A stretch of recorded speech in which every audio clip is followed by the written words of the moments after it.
Muy buenas tardes a todos y a todas. Muchísimas gracias a Laureano Barrera por la invitación a este video sobre periodismo sobre violencia institucional.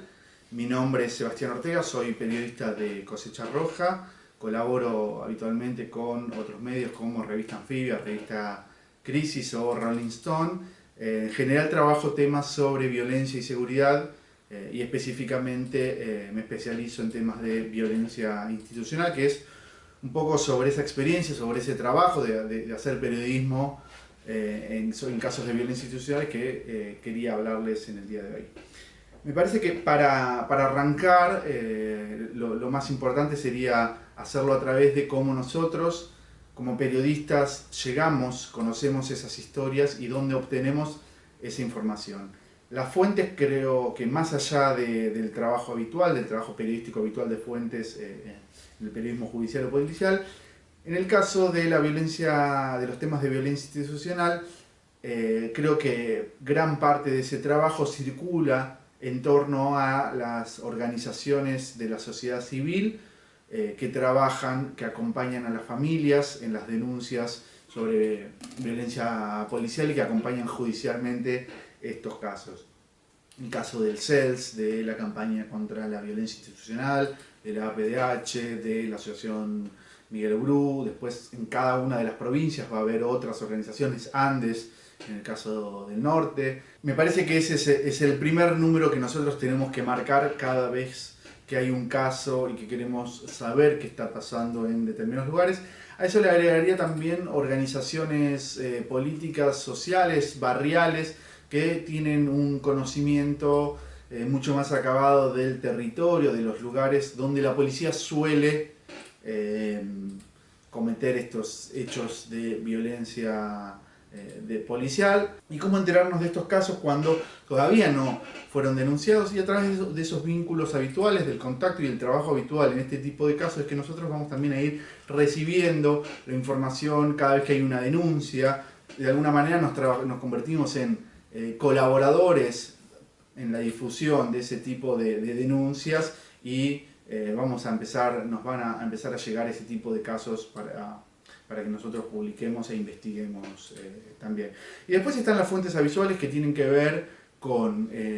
las víctimas y sus familiares,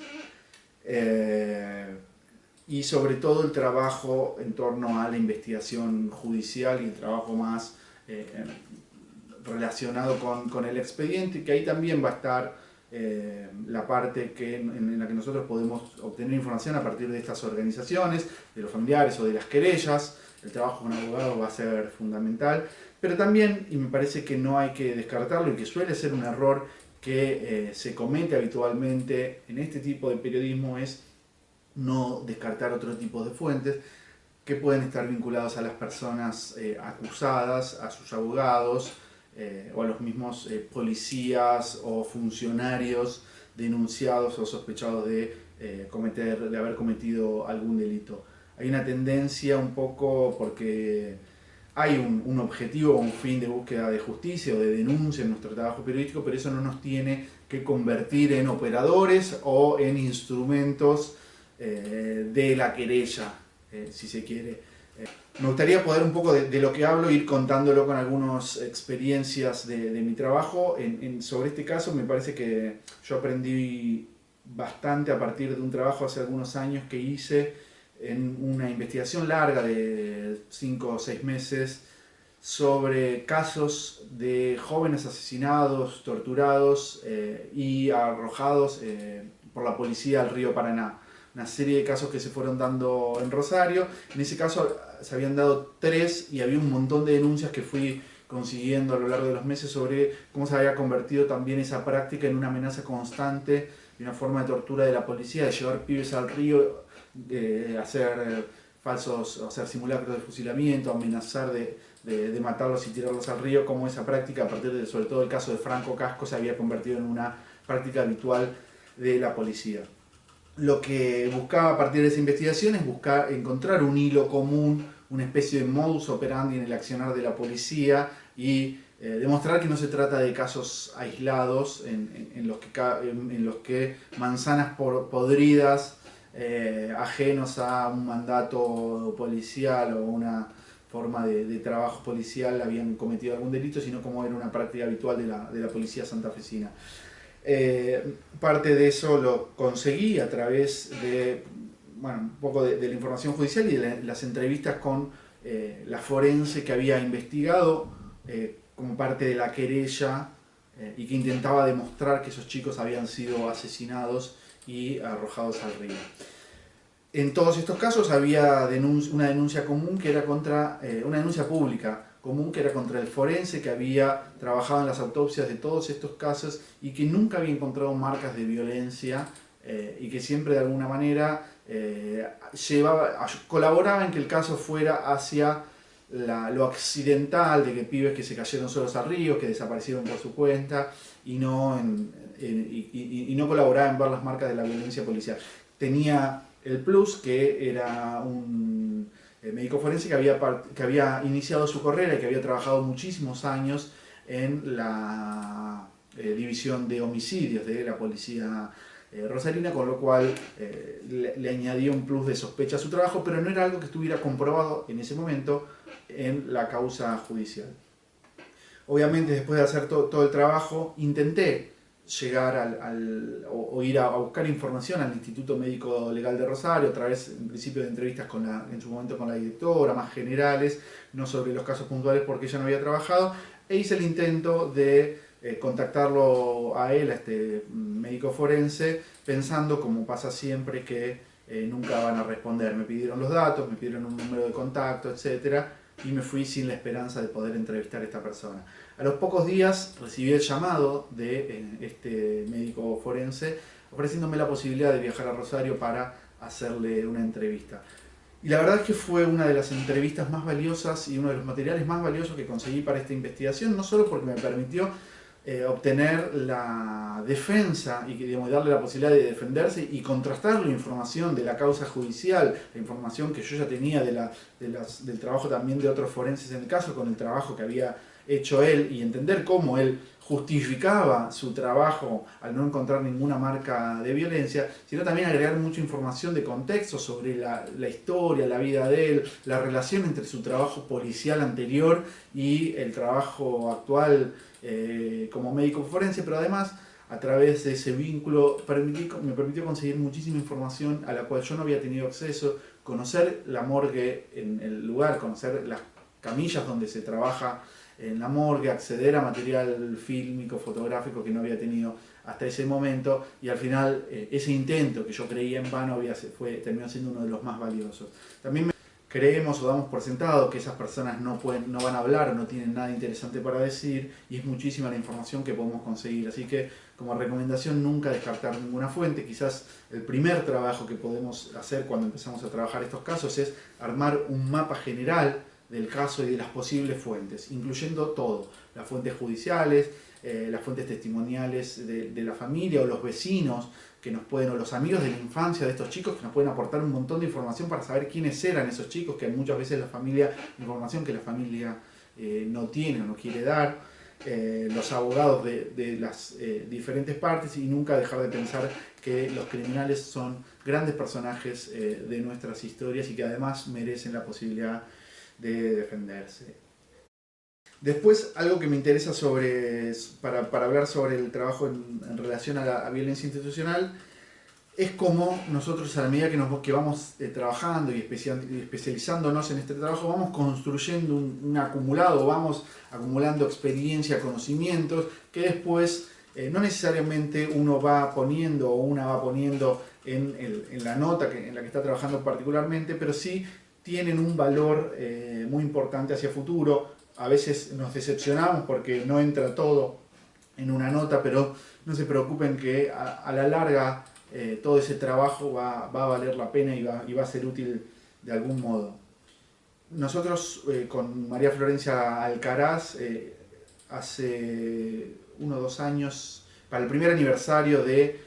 la desaparición de Santiago Maldonado, el 1 de agosto del 2018, nos pidieron en Revista Anfibia que escribiéramos una nota a un año de esa esa desaparición, cuando ya toda la información o la información judicial estaba estancada, cuando ya no había nada más nuevo que contar. El desafío era qué podíamos decir sobre el caso. Nosotros ahí lo que hicimos, o la idea fue hacer un trabajo con muchísima investigación, muchísimo dato, pero sobre todo muchísima interpretación. Creo que eso es algo fundamental en todo este tipo de trabajos, que es balancear, que nuestra nota haya un balance, un equilibrio entre dato e interpretación. El dato por sí solo anestesia y no funciona, y la interpretación por sí sola es una nota de opinión y no una investigación periodística.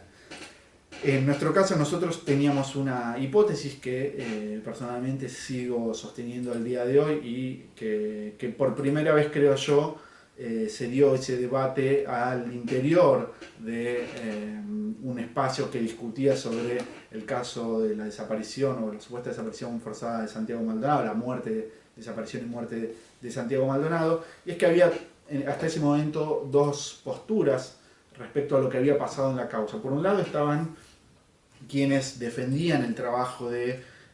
Gendarmería y decían: Santiago Maldonado se ahogó y punto, y abogaban por el cierre